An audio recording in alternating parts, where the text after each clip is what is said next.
Okay, have you ever wondered کہ ایک ہی خاندان میں پرورش پانے والے دو بچوں کی شخصیت ایک دوسرے سے مختلف کیوں ہوتی ہے؟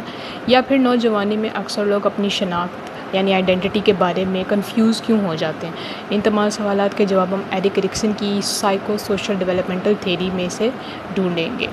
اگر ہم ریسرچرز کے اکارڈنگ دیکھیں تو ایرک ایرکسن کے بارے میں اہم باتیں ریسرچرز کے مطابق وہ یہ ہیں کہ ایرکسن نے پرسنالٹی ڈیولپمنٹ کو پوری زندگی تک پھیلایا ہے۔ ریسرچر پرسپیکٹیو کے اکارڈنگ ایرکسن سے پہلے سیگمنڈ فروئڈ کا خیال تھا کہ شخصیت کی بنیاد یا تشکیل صرف بچپن میں مکمل ہوتی ہے، لیکن ایرکسن نے بتایا کہ personality develops through out the entire life span, یعنی انسان کی شخصیت صرف بچپن میں نہیں بلکہ جوانی، اڈھیر عمر اور بڑھاپے تک ترقی کرتی رہتی ہے۔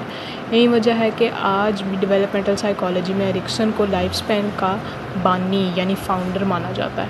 آئیڈینٹی کرائسس کے بارے میں ایرکسن نے بتایا کہ پہلی بار آئیڈینٹی کرائسس کے ورڈ کو اس نے استعمال کیا۔ انہوں نے بتایا کہ نوجوان انسان جو ہے یعنی ایک ایڈلٹہڈ میں انسان اپنے آپ سے کیسے سوال کرتا ہے، میں کون ہوں، میری زندگی میں مقصد کیا ہے، مجھے کون سا پیشہ اختیار کرنا چاہیے، میری اقتدار کیا ہے۔ بعد میں کئی محققین اس نظریے پر مزید کام کر رہے ہیں، یعنی کئی ریسرچرز اس پر مزید بات کریں۔